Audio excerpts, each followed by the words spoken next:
This is Kate, and in today's video I want to share an intriguing connection I found between three amazing artists, Beatrix Potter, Kanaka Igusa, and Margaret Tarrant. So Beatrix Potter and Margaret Tarrant were incredibly talented illustrators. They were both born in the UK at the turn of the 20th century. While there is no evidence that they knew each other personally, they were contemporaries who shared a passion for nature, animals, and children's literature. Their work has inspired countless readers across over the years. I can easily imagine them sitting together under a giant ancient tree, sipping tea and painting with watercolors, and what a lovely thought. Now, what about Kanaka Igusa? When I received her book this month, I was delighted to discover that she is a big fan of Beatrix Potter. You can see it right here. She states it in her book. So, this admiration creates a beautiful bridge between all three artists, connecting their love for storytelling and artistry across time and space.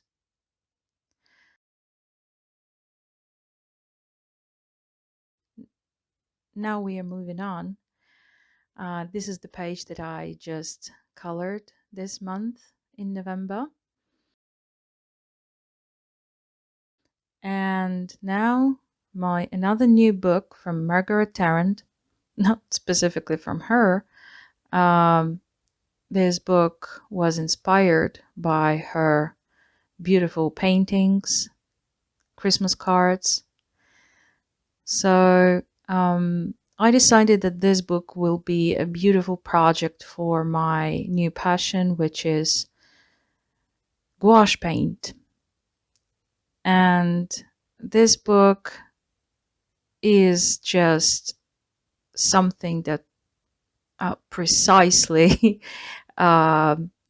just meets all my ideas how to use gouache paint in coloring books. So here you could see my finished page, right? And also I will do a little flip through of this book. There are some flip throughs on YouTube I found there, but I decided just to include a flip through right here. So if you're not interested and you want to see how I painted, not painted, but actually colored that first page with the bird, so you can just skip that part. But for those who are interested, you can actually stay and watch what this book actually provides you with, right? What it can, what kind of pictures, what kind of pages you can find there.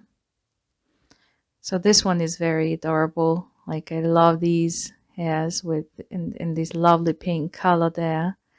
So the line art is just a definition of like silhouettes, I would say, rather than appropriate like coloring book, like with all the lines, like we can see many artists do. I mean, most all of them, like if we take any book, yeah, so all the lines are presented there, so you know where is a flower, where are shadows or something, especially Kirby Rosanas indicates his shadows. So in this book, we have just an idea that is presented by lines. So everything else you create with the paint.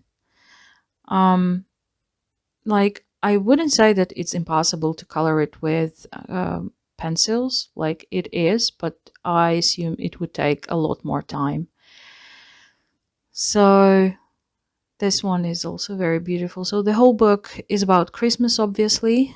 And I think this is what I will do. Like this will be some kind of a project for December for me.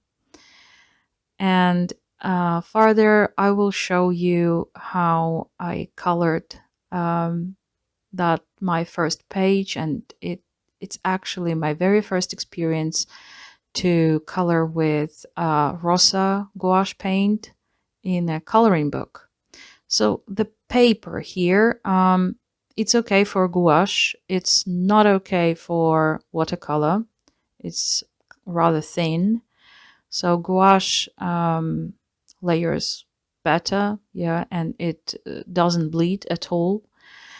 So if to take uh, like any other mediums, like I don't know, if to take markers, for example, so they will bleed through to that page with actual reference, and that would be a pity because they are beautiful. So that is why I think that gouache is just an ideal medium specifically for this book. So I'm ending here my flip through. Actually, this page reminds me of my elder brother. So very lovely pages, very lovely pictures. I'm thinking about that with the mushroom. Like the next one I'd like to color. This one is also like I'm all into all these landscapes. It's so easy to work with them. You can see that there are only a few lines just which indicate the perspective basically, and you just cover it with paint and that's it. All the time I forget to say T with the word paint and it becomes pain. Okay, so the flip through should be over approximately now, right? So now we can proceed with the coloring process. So the video is sped up 4 times because it's not a tutorial, it's not a color along. Like it's impossible to tell like which color to choose or which color to grab, yeah, because you just basically mix them. And here I start with white. So if to talk about gouache as a medium, so white is your big friend. You need, like, if you have a set of gouache paint, you will need also a bigger jar or tube of white, titanium white gouache paint, because this is what you mix at all with, like a lot with. So here I thinking which actually brush I will use. I decided to take an angled one, a bit wider. So, and I'm starting just mixing colors. So here, the idea is that the lighter colors in gouache, they dry darker, and darker colors, they dry lighter. Also here I show that there are no any protection sheet beneath that page, just because I don't need any. It won't bleed through. But keep in mind, I use a very, very small amount of water, if any. So here you can see actually when the paint dries, it becomes darker. And when I apply it, it's like really, really light. So really interesting. So as well, it's okay to overlap lines. Actually, it's even better to overlap lines, because when you overlap them, you cover everything and then it looks like a painting. So no lines at all. Maybe somewhere, so that's not a big deal. So here I'm doing the background. So talking about where to start and how to start. So we discussed that like gouache, it's mostly about white and any other paint you can imagine, like color. So next step is to get started with the background and you move towards foreground. Here I made few mistakes actually, like doing that specific coloring, because again, it's my very first attempt, and even knowing all these rules without practice, you can easily forget about them. So now I'm just watching and doing that voiceover, so I can easily recall all these my mistakes. So yeah, so this is what you do. You start with the background. You don't have to worry about that something lays a bit streaky, maybe just not that purely even layer of paint. It's okay because eventually it will look um, like a painting. So, and if you look at a painting, there are strokes. Like you can see the brush movement. So basically what you need to think is how you move across your page. So here you can see that the background I paint down, right? So all my strokes are going down. You can do that across, but you can like practice some kind of blending, like doing in um, cross, like when you just layer it crossing all the time, but it takes a lot of time. So, and I uh, didn't like that idea as well on this kind of thin paper. So, but if you do it really lightly, it might work. But again, it takes more time. So I just decided to go from up to down and um, basically trying to keep um, the strokes one direction. But you can see here that not always I do that, like I'm going around that bird. Yes, so and um, there are some lines that are vertical rather than, horizontal rather than vertical, but that's okay. So talking about reference, I'm using reference on the left side. Before I started that page, yes, so I looked really closely. I decided like what kind of colors would need for that one, and most of all, I focused on the background colors, right?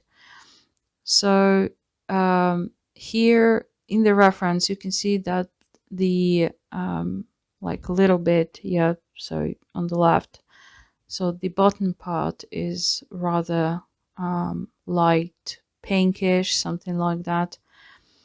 So gouache is an opaque medium, so everything can be covered. So it's really hard to make a mistake with gouache.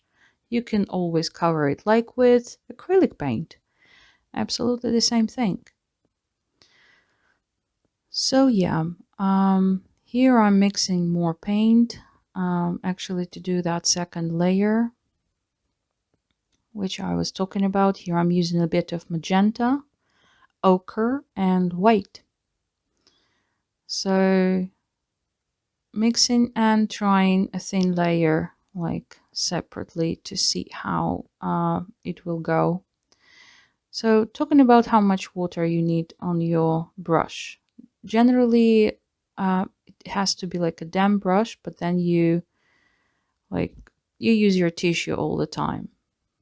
So here I try to see when it dries, so how it looks like. It feels like okay, and I overlap the blue with that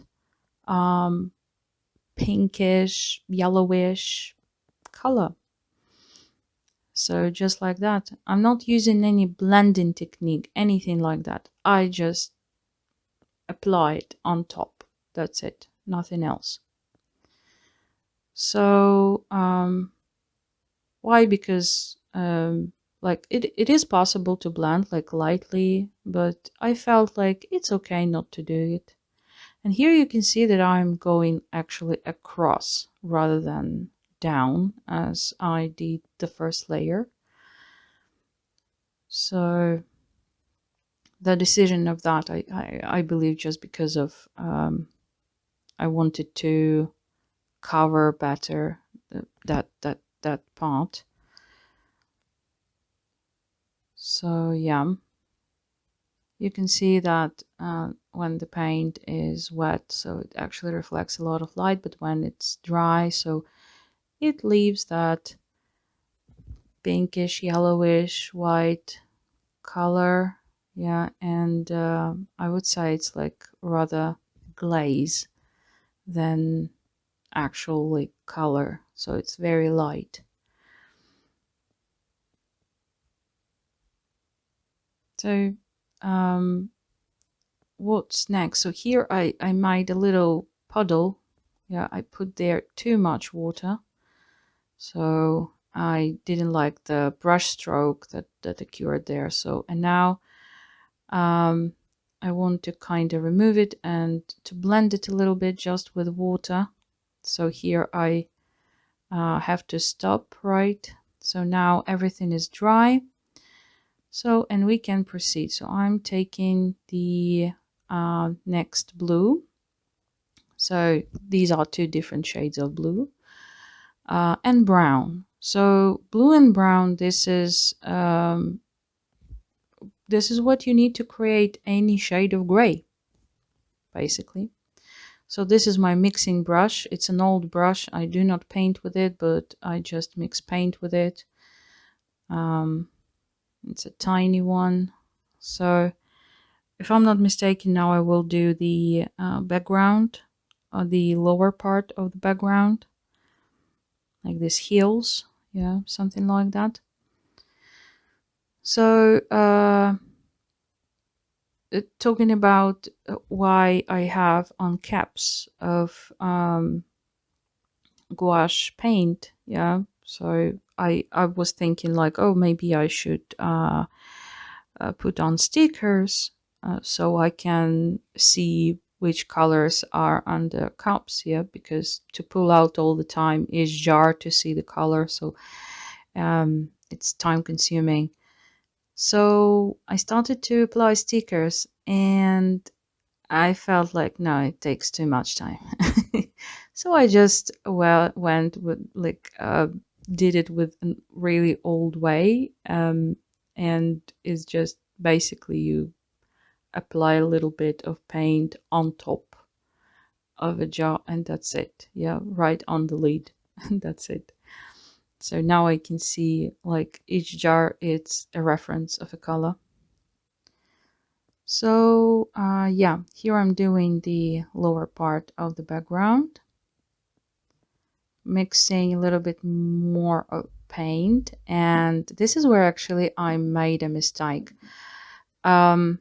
I mixed not enough paint, and then you will see how I will mix. This is what I'm doing now. I will mix a little bit more, but it won't match. And then I had to spend some time to match the paint to what I applied already on the right side initially. So this is tip.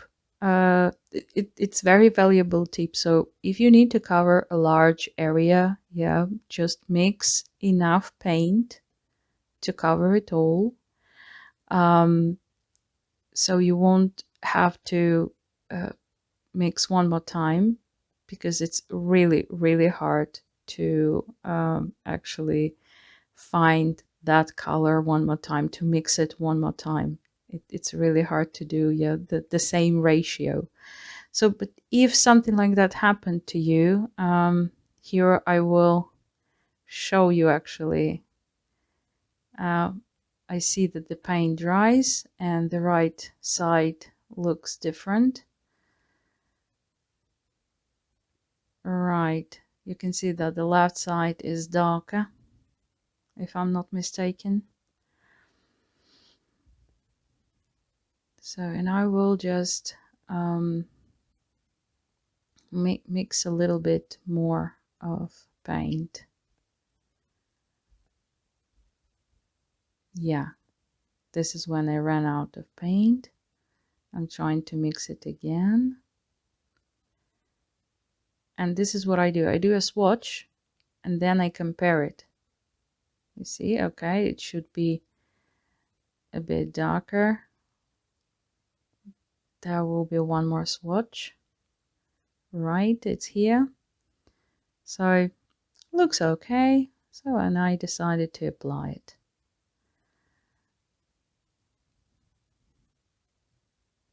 So mix enough of paint if you need to cover like a big area.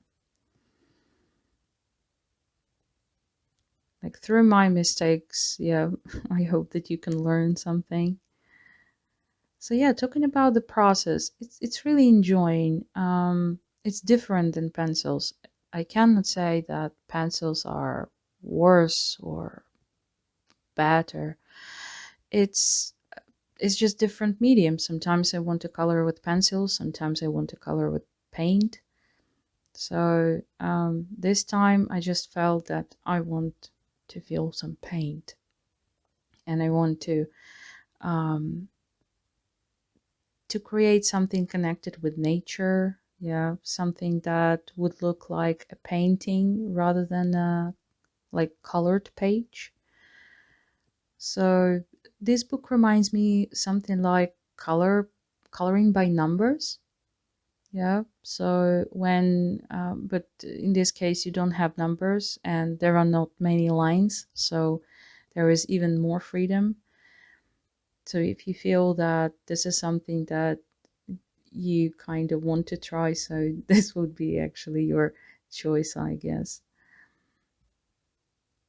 So again, so this is just like Bob Ross says, like, you know, happy accidents rather than some mistakes you can make using gouache, specifically in this book.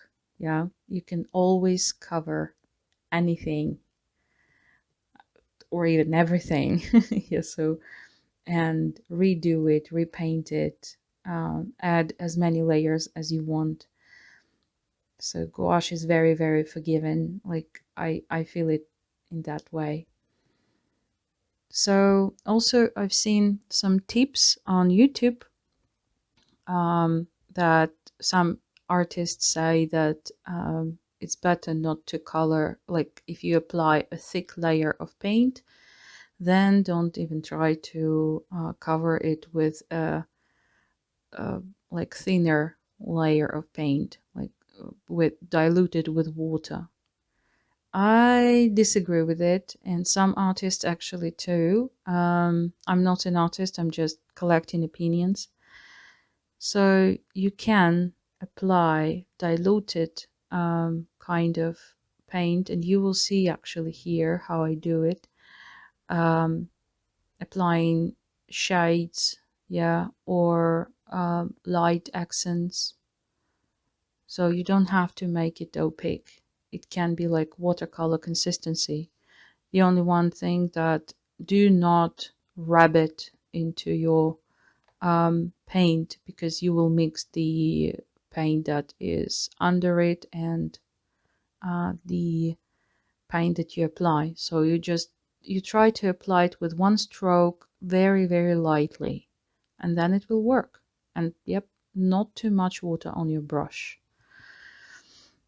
So here will come another my mistake, which is branches before the tree trunk.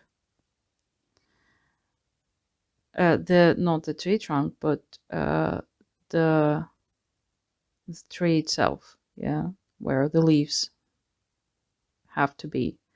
Here I was like looking at some paint, okay.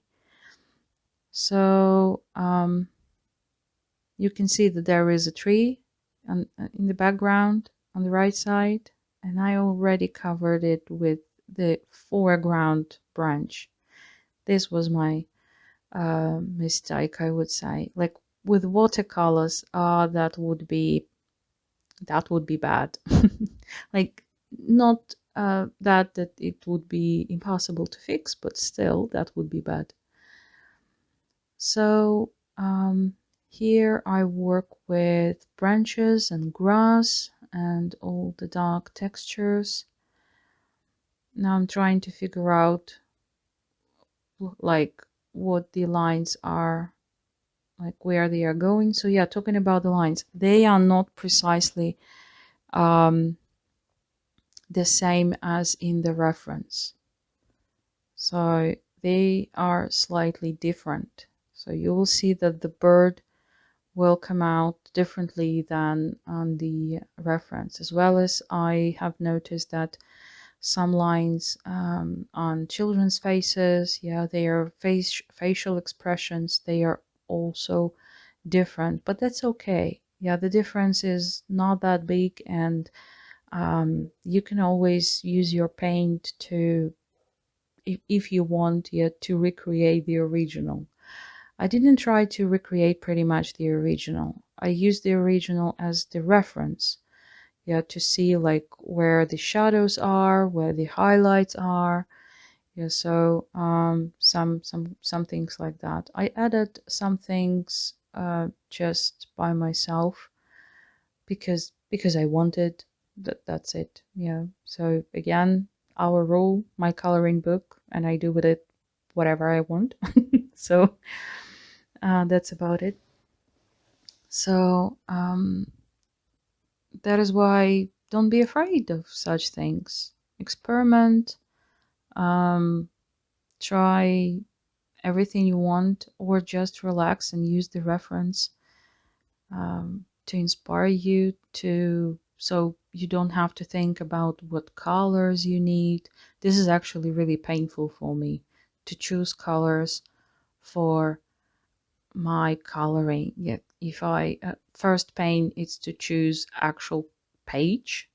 That is why I usually just begin from the beginning. Yeah, I just open the coloring book or a coloring book, and I just take the very first page. That's it.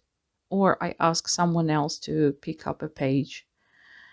Or I want to play with certain color. This is why I actually colored sunflowers in Kanako Igusa's coloring book, because I wanted yellow. I don't know why. I just decided, okay, I need some yellow in my life. So this is what happened.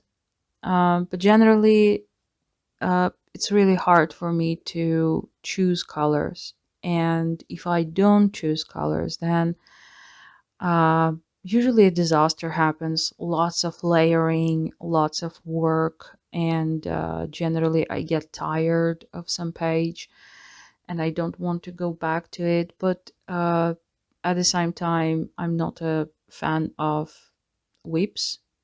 I like I have one opened book on my table and I have to finish that page. If I don't finish that page, I will never take another book, into my hands, just like that.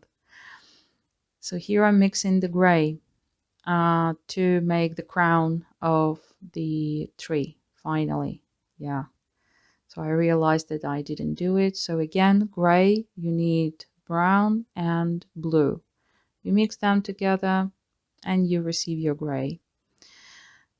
So it depends on how much blue you get. So it will be cool gray, more brown, it will be uh, warm, yeah, gray. As well as you can add a little bit of white or just a bit of water, how I did here. So nothing too like hard or something. So it's just a technique, I guess. So next thing, what I'm doing here is finally the branches of the tree. I will add a little bit more.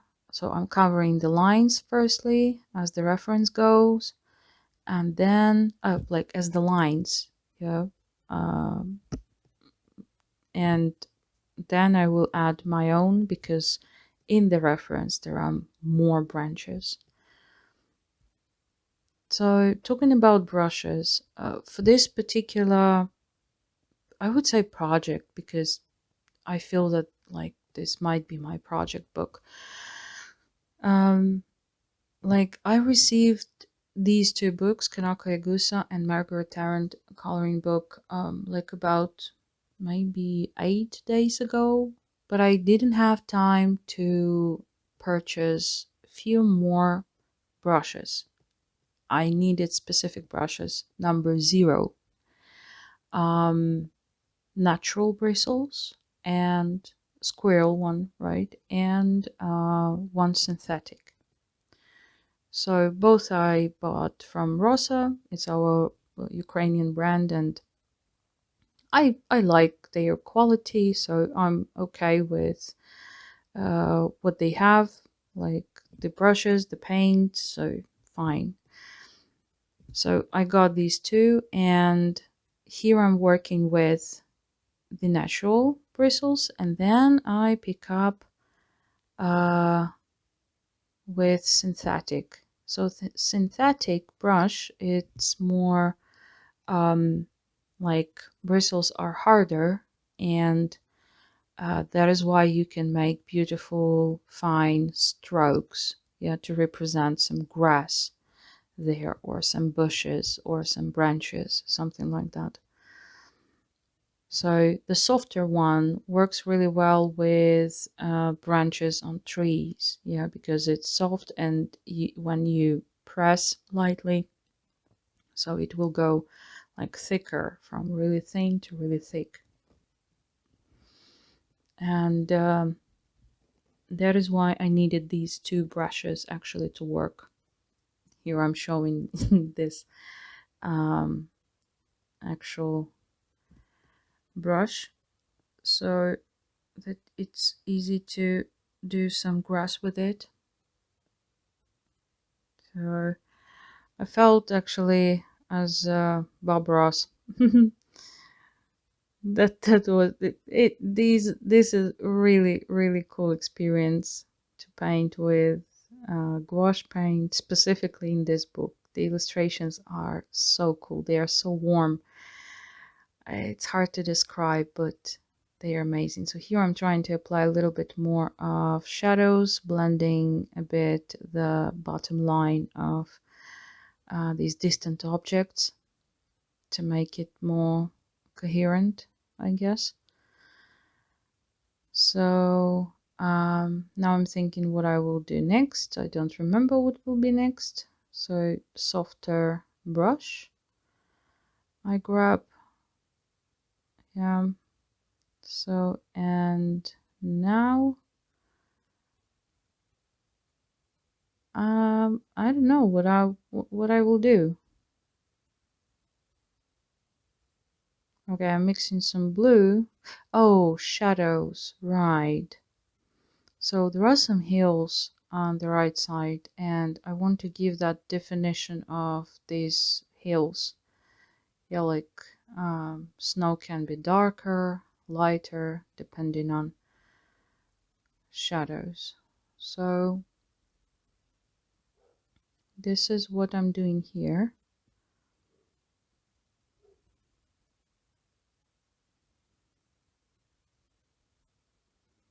Applying some shadows just on top. Again, do not um, like rub your brush at one place a lot, because it will mix the um, underneath layer with the top layer, and the result might be not what you want to get. Sometimes actually this technique works really well, especially if you want to blend something, yeah, like make it lighter, make it darker.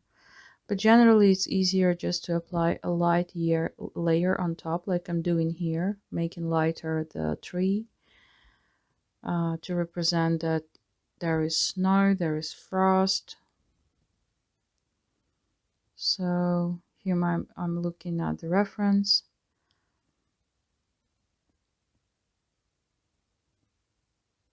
Trying to recreate the idea of the artist. It's really interesting. Like these painting or these actually pages, like these cards, yeah, because most of them are Christmas cards.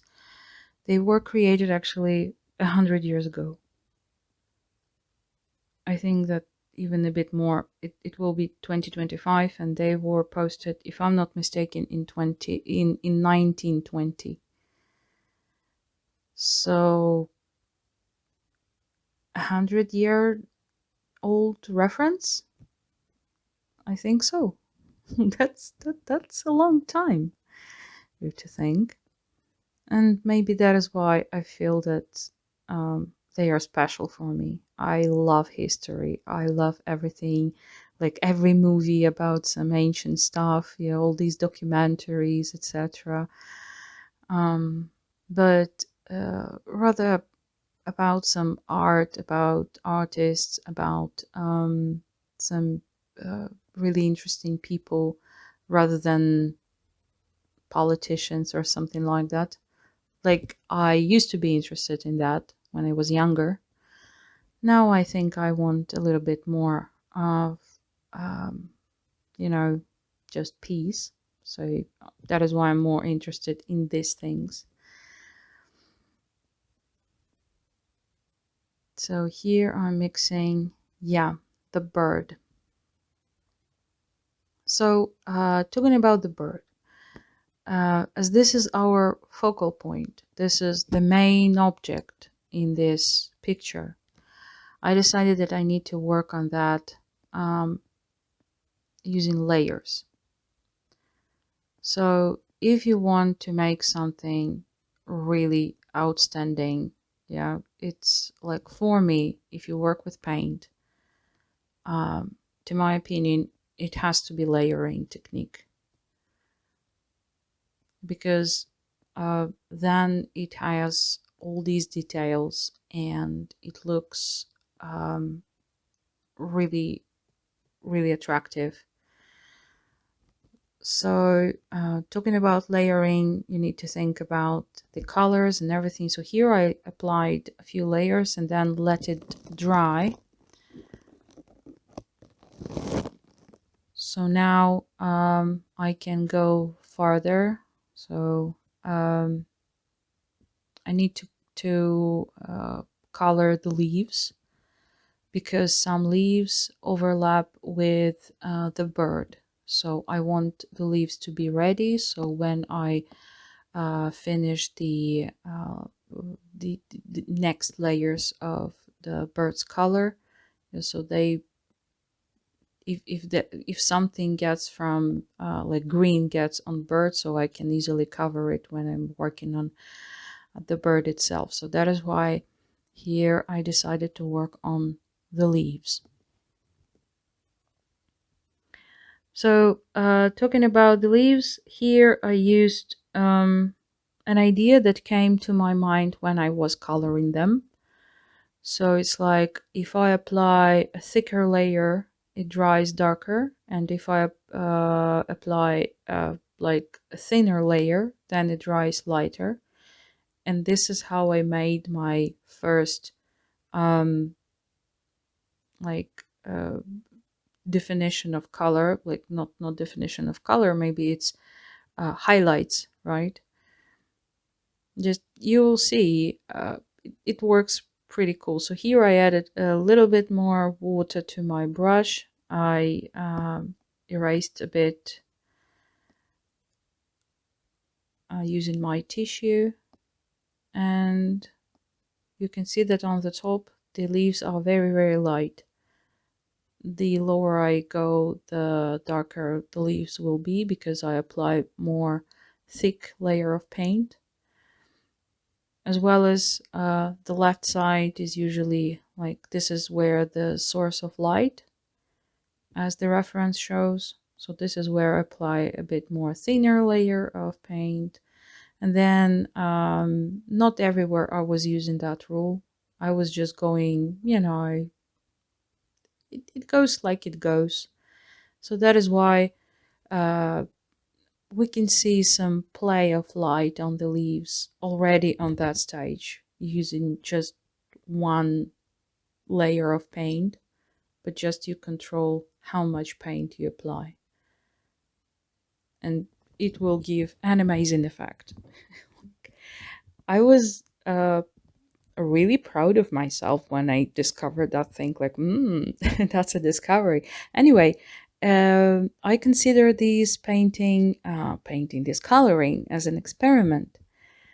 So that is why, like, experiments should give some results, right? So this is one of them. There is a discovery. Amount of paint gives you a possibility to show shadows and highlighted areas. So that's it. Just like that.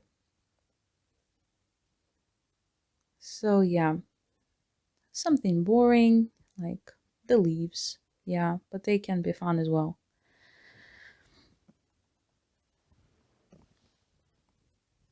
So here also I will use some techniques that I know from watercolor. So again, I'm not an artist. Coloring is my hobby, and I started to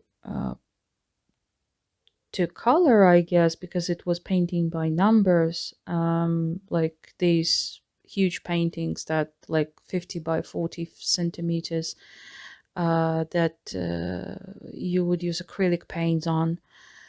So I started with this medium, then I switched to pencils. Johanna Basford, Secret Garden, sorry, was my first coloring book. I still remember that I colored my first double spread there in this book, the very first pages, right? For 3 months, whole summer.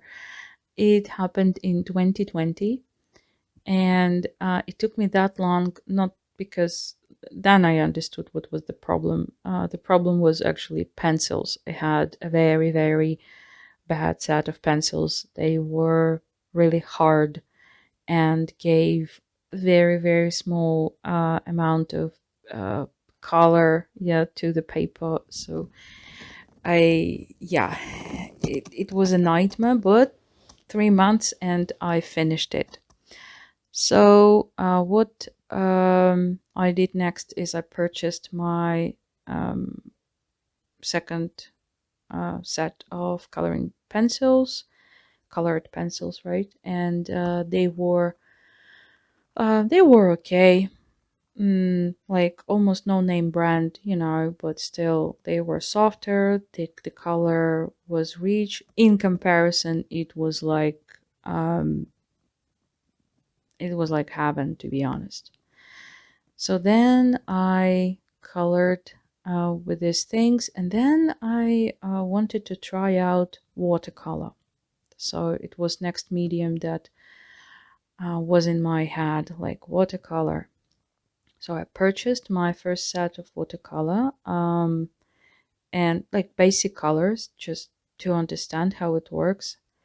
And I didn't succeed at all. I tried to do some my own, yeah, paintings with watercolor, like small format, like A5, and that, like, I felt that it's not mine. No, I will never learn how to color with, like, how to paint, how to color with watercolors. Like, um, after that, I met my boyfriend, and in 2022, and he paints with watercolors just beautifully. Yeah. So, like, and he showed me few ideas like how to do it. He actually forced me, like, now you grab your brush, you grab your paints, and you sit here and you paint. Like, okay.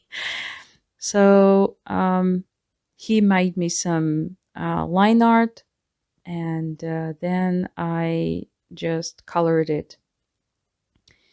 And then he showed me that I can layer, I can do a lot of things. And then I went even farther. I started to create something that he doesn't normally do. And I realized that I really like to color fog. Yeah, like foggy mountains, something like that, like really, really diluted paint. So play with light and shadow, so these kind of things. So I just realized, like, I finally understood this medium. And here we go, 2024. It's gouache. Yeah. So the end of 2024, and I said, like, okay, now it's time for gouache. So, and I fell in love with it, I guess, because I started my journey with acrylic paint, and gouache, it's kind of similar, but after um, practicing with watercolors, I know how to work with these mediums that can be easily reactivated with water. So to control my hand a bit, like, like better. I'm not saying that I'm master in controlling my hand. No, I'm not. And actually you can see when I'm coloring these berries, yeah, so I overlap, I make some weird moves here and there. So that's okay. Like, I'm not fast. Like, that's fine. So, but the pressure, yeah, that you apply on your brush, this is what I'm saying when I'm talking about control. So here I also do some layering, actually. So I mixed white with red to create some kind of pinkish, yeah. So first of all, this is because I wanted to play with shadows, and I knew that then I will apply plain red just from a jar, just like that. So, and I needed something underneath. Why? Because all red colors, like yellow, orange, again, red, no matter are they dark or they light, they are not opaque. Like, they cannot be opaque. And it's not about brands here. It's about gouache as a medium. So that is why I'm doing layering here, because I'm talking about the berries, uh, like comparing it to the leaves. So now I'm layering a little bit more because I wanted to even out the strokes that I left on the leaves. So this is why I apply a little bit more of paint. So, but talking about red colors, it should be layering. So only this way you can actually reach nice juicy color out of red. Or if you want to paint, let's say, some dark area, like the next page, there is this, how it goes, a candle. All the time I want to say candy. So there is a candle, so it's like a dark area, and candle, it's something, yellow, orange, light colors. And if you want to make it really, really outstanding and bright, so underneath that yellow, you need to put white, plain white, just like that. And then on that white, you apply yellow. So your yellow will be nice, rich yellow, or orange, or red. Actually, that means that if you colored your page really, really dark, so you apply plain white, and then you apply your yellows or any other color, and it will be just, it will pop up. It won't mix with the darker color underneath. So this technique I will try to use with any kind of light sources of light. So in this book, yeah, I tried to use a little bit of gouache in Lulu Mayo book. Nope, no.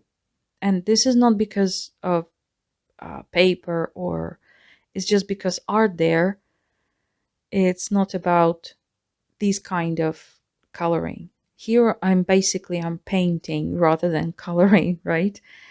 So, but if we talk about Lulumayo, there I would rather use my pencils, or maybe Inktense, or a little bit of watercolor, something like that. But in Lulumayo, I really like to use some kind of glitters, um, some sparkly accents, something like that. Like that's totally different kind of book.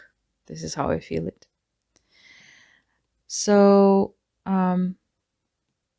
let's see what, yeah, I'm finishing with that stage. So what I'm doing here, I added water to that palette. I have a small bottle with like it's really convenient to use. I don't remember, it's from hair dye, yeah, this bottle. So I washed it and I'm using it like water source for my paints. It's very easy to get out of it some nice drops of water.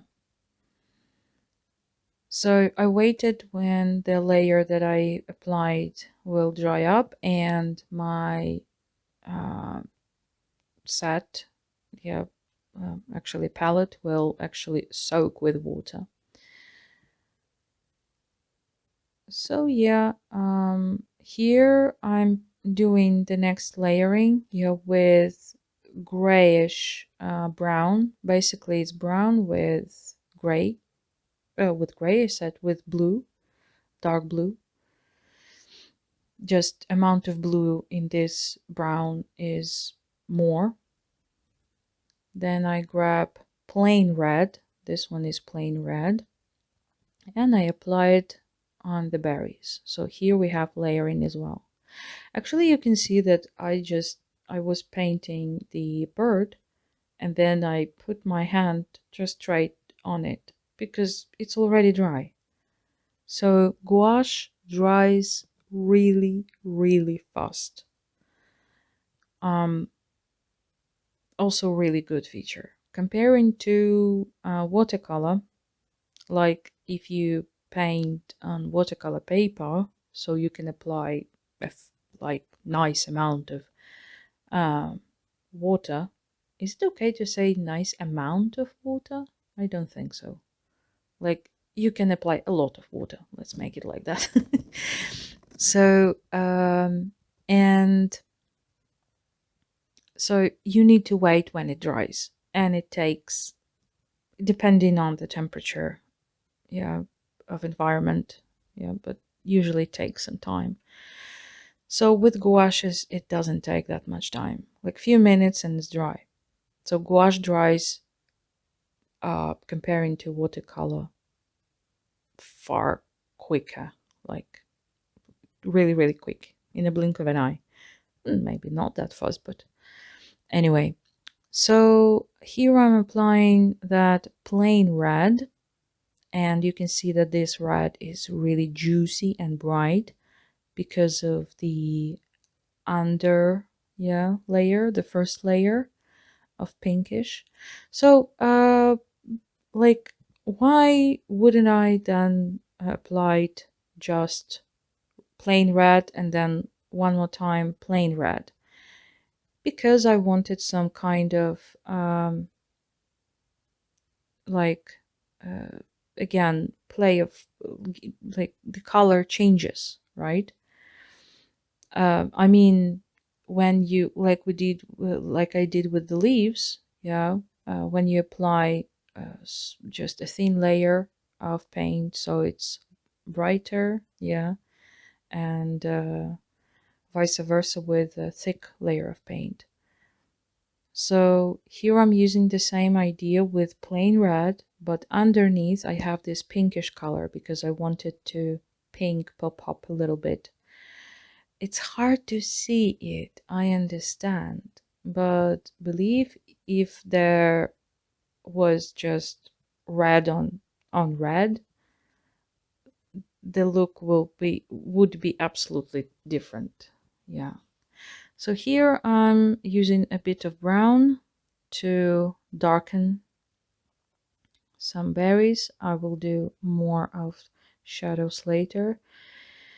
Here I'm working on the bird again, brown, blue, to create some gray.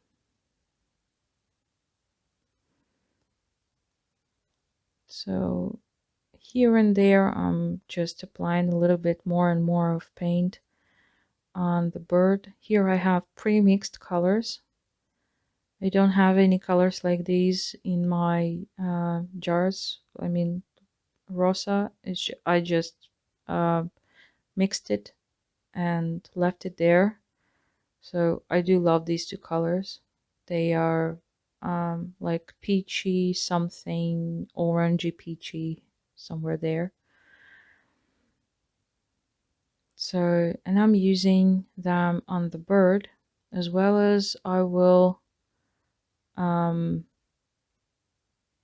do some,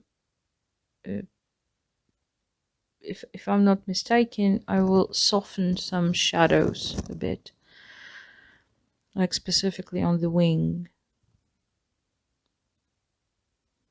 Or I did that already and I skipped. No, it's now, right?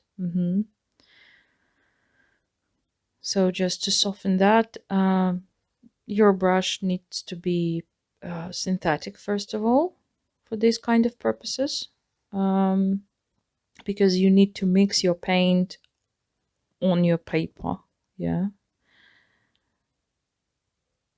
As well, you can see that I rotate my the brush a lot. I do that so the paint will be, uh, you know, just on a sharp tip of the brush rather than uh, just like, you know, like a blob. So I can create some kind of a fair line. Okay, a little bit of white on, so this is very diluted white. The consistency is like tea, let's say. Yeah, like something like that. So a lot of water, a little bit of white, and I cover with that mixture the leaves to give them these highlights like we have in reference. So this is what I use from what I know, what I learned in watercolor techniques. Applying white. Oh, here's the difference. Like on the left side, it's just one leaf. But on the right side, it was definitely like two lines and like two leaves there. I decided like, okay, doesn't really matter. So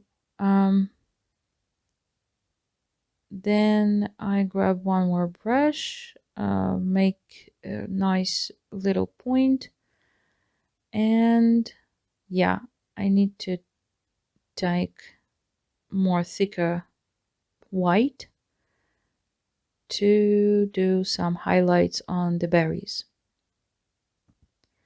So there are dots, like I mean line art, right? Originally there were dots, like circles, and these circles, they were sometimes indicating the highlight, and sometimes it was that, um, you know, berries have that black part there. I don't know the name. I don't know the name even in Ukrainian. Okay. So I'm applying all that things which are highlights. Having highlights, now I can easily indicate where the shadows will be and everything. So I'm doing the eye of the bird and adding these black things, right, or dark things on berries, along with some shadows, just a little bit.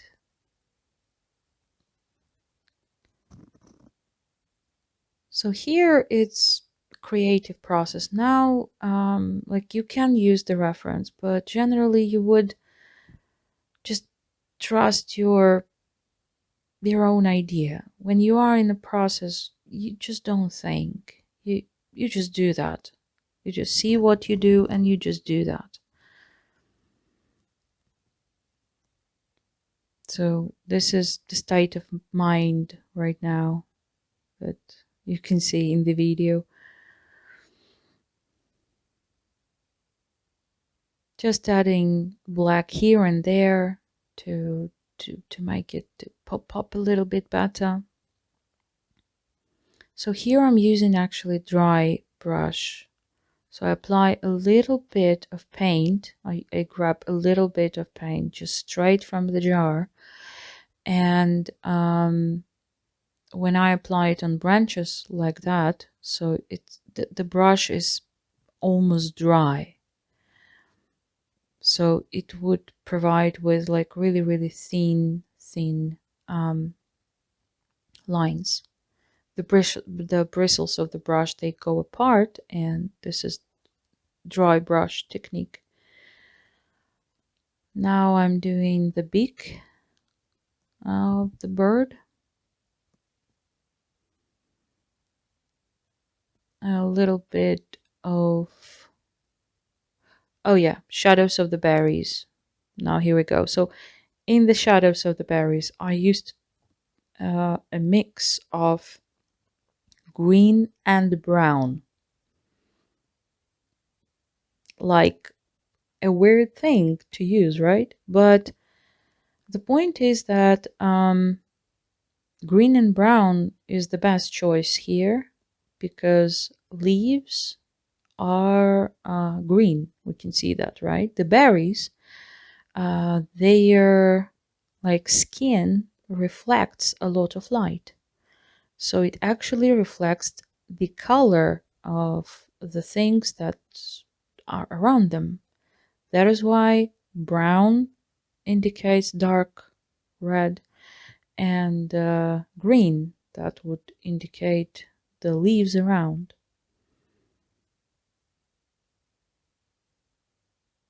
So like I could have used some kind of like gray color or dark brown, but I wanted that, like I thought that that would be better choice. Brown and green. So now it's the frame, which I yeah, I didn't do it like really nicely, like not neat. Nope, like because I was tired, I guess. Like then I thought that I could use some kind of a washi tape, you know, just to make the lines really nice. But actually, I like that how it came out. You know, not really straight lines. I think that gives the painting something individual. Okay, I'm saying nonsense. Anyway, so this is the frame, and you can see that the frame in the reference here has some blue bits, and I'm doing everything red because again gouache is an opaque medium and everything can be covered. Only one thing that you need to do is to wait until it's dry. That is why I'm going from left to right. So when I will paint the blue, yeah, it will be already, the left side will be already dry while I'm finishing the right side. So now I'm grabbing blue and mix it with white, because I wanted my own mix of blue, not that kind of that you can see higher. It was like too bright and different kind of blue. So now the lines, again, they are not really precise. I didn't bother about that. I just, yeah, it is as it is. That's it. I wanted to say that I'm a great idealist who would do something in ideal way all the time, but no, apparently I'm not. And that's okay. Anyway, who would look at the frame, right? So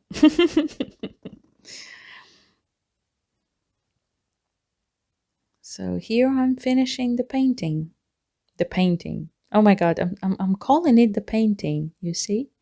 Because it actually feels as you're painting rather than coloring. I love that book. I truly love that book. If you love painting as I am, just, and you grab your paints from time to time to just to feel the paint, to create something, even just a gradient on watercolor paper. So this book is for you, that's for sure.